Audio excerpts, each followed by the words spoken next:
नर्मदी है, नर्मदी है।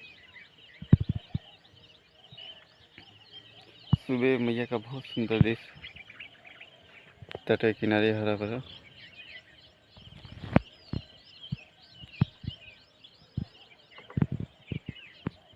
जय हो मैया, जय हो मैया।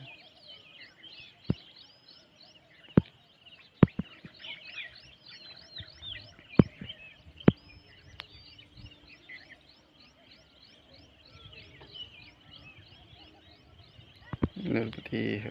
पहले यहाँ के लोग बताते हैं कि पहले ये पत्थर पूरा पहाड़ पत्थर जैसा था, मतलब इतना ऊबड़ खाबड़ नहीं था। फिर धीरे धीरे हर साल बाढ़ आते आते ये इतना ऊबड़ खाबड़ हो गया है,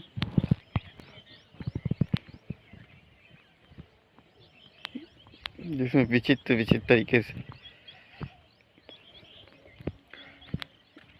पहाड़ का शेप बन गया है।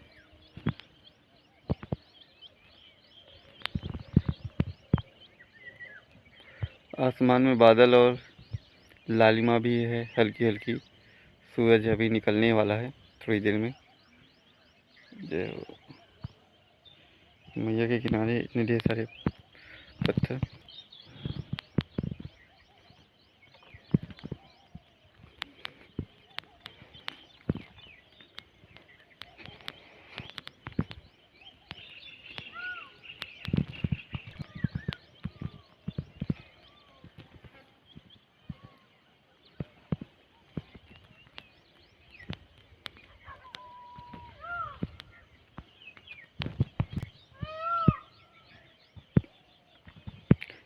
मैया के द्वारा जो मिट्टी लाई गई है, तो उससे जहाँ जहाँ बराबर है वहाँ वहाँ खेत बन गया है।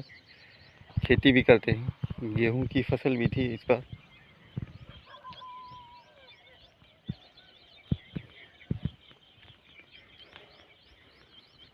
हम से बहुत लोगों ने पैकमा के बारे में पूछा कि पैकमा में कहाँ से शुरू करते हैं, कहाँ पे ख़त्म करते हैं, कैसे करते हैं, क्या क्या सामान लगता है, क्या क्या चाहिए। तो हमने काफ़ी लोगों को कमेंट में मैसेज भी किया था। पर आज का वीडियो इसी चीज़ के लिए बनाया है कि हमें पैकमा में क्या क्या सामान ले जाना होता है, क्या क्या चाहिए होता है, कैसी करनी चाहिए, कहाँ से उठानी चाहिए, और कहाँ से उठाने पे सुविधा ज़्यादा रहती है, कहाँ से उठाना ठीक रहता है। तो इसी सब पे चर्चा करेंगे, वो भी मैया के तट पे। ये भी खेड़िया घाट का ही तट है। पहले यहीं पे ये घाट था, यहाँ पे ही सभी स्नान करने आते थे।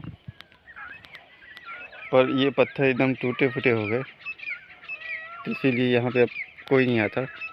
यहाँ पे जलाने के लिए शमशान बना दिया गया है, और उस तरफ स्नान के लिए बना दिया गया है, जहाँ पे हम स्नान करते हैं। नर्मदी है, नर्मदी है।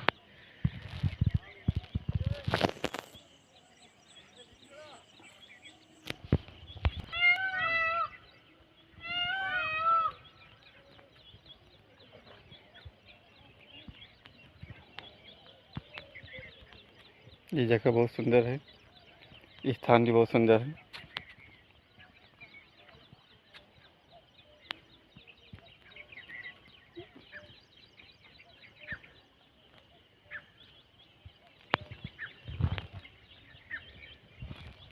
नर्मदी है, नर्मदी है, नर्मदी है। आप लोगों का इस खिड़िया घाट में मैया के तट के किनारे आप सभी लोगों का स्वागत है। मैं कोशिश यही रहती है मेरी कि जल्दी से जल्दी ज़्यादा ज़्यादा बार मैया के दर्शन होते रहे आप लोगों को, जिससे नर्मदा मैया के तो दर्शन के ही फल होते हैं। ऐसा कहा गया है पुराणों में भी, ऐसा है भी, क्योंकि जब हम मैया के किनारे होते हैं तो अद्भुत आनंद होता है। उनके दर्शन के ही बहुत सुंदर आनंद, बहुत अच्छा लगता है। तो ये इसीलिए हम कोशिश प्रयास रहता है कि आपको मैया के दर्शन ज़्यादा ज़्यादा करा सकें। और आज हम इस बात पे चर्चा कर रहे हैं कि पैकमा कैसे करनी चाहिए, क्या क्या सामान लगता है, कहाँ से शुरू करनी चाहिए, इन सब के विषय में। अ, तो परिक्रमा का पूरा रास्ता लगभग अभी मेरे हिसाब से 3500 से 4000 किलोमीटर के आसपास का है। क्योंकि अब कई रास्ते बन गए हैं। अभी 3 रास्ते हो गए हैं, एक हाईवे का, रोड का, एक रास्ता गांव के रास्ते से होके जाता है और एक रास्ता किनारे से होके जाता है। तो कभी कभी हमें किनारे जाना होता है, कभी कभी गांव के रास्तों से जाना होता है, कभी कभी रोड के रास्तों से जाना होता है। तो सब मिक्स है। आप कितना किनारे चलते हैं, कितना रोड पे चलते हैं, कितना गांव से, ये सबको मिला के लगभग 35 से 4000 के बीच पड़ता है। पहले कम था, पर अभी ढेर सारे बांध बन गए हैं, कई बांध। तो पानी भरने की वजह से रास्ता थोड़ा दूर हो गया है। तट के किनारे से काफ़ी दूर से काफ़ी दूर तक चलना पड़ता है। काफ़ी दिन तक मैया नहीं भी मिलती है जा करके कई जगह पे। तो इसलिए अंदाज़न 35 से 4000 किलोमीटर के आसपास ही है लगभग। परिक्रमा आप कहीं से भी उठा सकते हैं, जहाँ से भी जल की धार निकल रही हो और पवित्र स्थान हो। परिक्रमा तो आप जहाँ से शुरू करेंगे वहीं पे ख़त्म करनी है। वो कोई भी स्थान हो सकता है, मैया कहीं से भी शुरू कर सकते हैं। पर 2-3 स्थान बहुत महत्वपूर्ण बताए गए हैं, जैसे कि अमरकंटक। वहाँ से मैया का आरंभ हुआ है। तो वहाँ से बहुत अच्छा माना जाता है वहाँ से शुरू करना और फिर समुंदर तक जाना, फिर समुंदर से वापस आके अमरकंटक में फिर से समाप्त कर देना। पर एक नियम है, ऐसा माना जाता है, ऐसा कहा जाता है कि आपको परिक्रमा पूरी होने के बाद एक बार ओमकारेश्वर में जाके जल चढ़ाना पड़ता है। क्योंकि ओमकारेश्वर एक द्वीप है जहाँ पे शिव जी का जल चढ़ता है। तो वहाँ पे परिक्रमावासी नहीं जा सकते हैं, ना तो इस तरफ से ना उस तरफ से। और परिक्रमा पूरी होने के बाद वहाँ जल चढ़ाना अनिवार्य ही माना जाता है एक तरीके से। तो तभी आपकी परिक्रमा पूरी मानी जाती है। तो ज़्यादा अच्छा पड़ता है ओमकारेश्वर से उठाना। वहाँ से गोमुख भी है, जल निकलता है ममलेश्वर से के सामने से। वहाँ से जल अगर आप उठाते हैं तो परिक्रमा आपकी वहीं पे पूरी होगी। आप वहाँ से समुंदर तक जाएंगे, समुंदर से फिर ओमकारेश्वर के सामने से जाएंगे और फिर अमरकंटक होते हुए वापस ओमकारेश्वर आएंगे। ओमकारेश्वर में आप जल चढ़ाएंगे, वहीं पे आपकी पूरी हो जाएगी और वहीं पे आप जल चढ़ाएंगे। तो आपको अलग से ओमकारेश्वर जाने की ज़रूरत नहीं पड़ेगी। तो दूसरा सबसे अच्छा ऑप्शन है ओमकारेश्वर का। वहाँ पे सुविधा भी है, हर चीज़ है, बड़ा आनंददायक स्थान है ओमकारेश्वर। और वहाँ पे ओमकारेश्वर द्वीप की भी परिक्रमा होती है, जो हमने भी की है, उसके भी वीडियो डाले हुए हैं। और हमने भी ओमकारेश्वर से ही उठाई है परिक्रमा। और हमने तो अपने से ही सारी पूजा पाठ कर ली थी।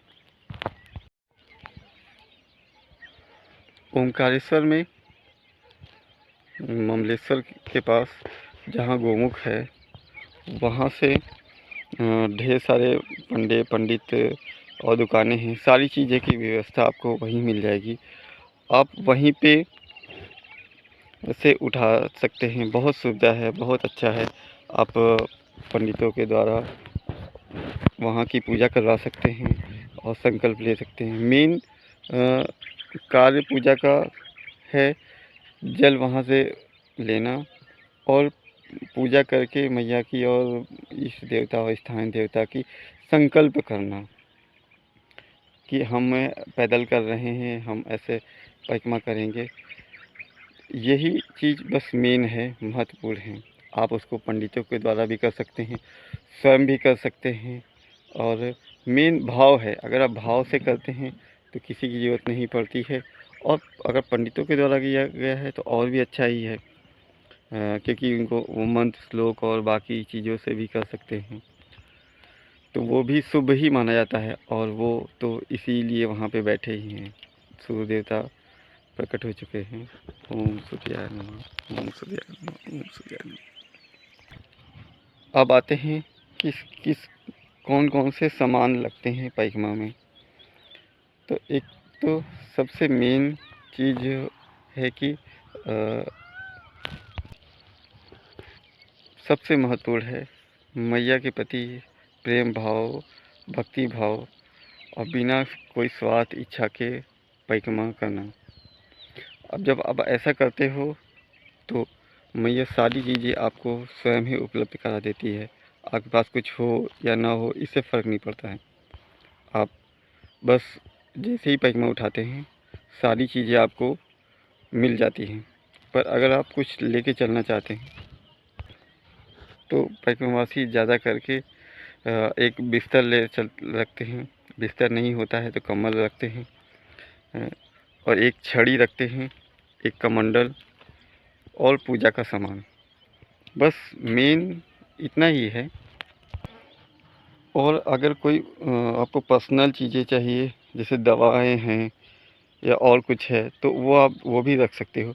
पर कोशिश यही रहे कि जितना कम से कम सामान हो, वज़न जितना हल्का हो, उतना ही आपको सुविधा रहेगी परिक्रमा करने में। क्योंकि वज़न भारी होते ही आपकी गति और को मेहनत ज़्यादा पड़ेगी। तो इसलिए बहुत कम से कम सामान रखने की कोशिश करनी चाहिए। और एक काफ़ी लोगों ने पूछा कि कितने पैसे लगभग लग जाएंगे परिक्रमा पूरी करने में। तो एक मैया, नर्मदा मैया की परिक्रमा है जिसमें कोई भी पैसे नहीं लगते हैं। आप रख सकते हैं थोड़े बहुत पैसे, 500 हज़ार लगभग, पर उनकी भी आवश्यकता नहीं है अगर आप पूरी तरह मैया पे निर्भर होकर चलते हैं तो। क्योंकि जैसे ही आप परिक्रमा उठाते हैं, आपका सारा व्यय, खर्चा, भार सब मैया का हो जाता है। फिर सब मैया ही खर्चा करती है। सारी व्यवस्था हर जगह, चाय नाश्ता, बाल भोग, रहने की सुविधा, कपड़े, हर चीज़ की व्यवस्था मैया ही करती है। तो इसलिए अगर आपके पास बिल्कुल भी पैसे नहीं हैं तो आप बस ओमकारेश्वर या कहीं से परिक्रमा उठा भी लेते हैं तो आपकी सारी व्यवस्था अपने आप ही हो जाती है।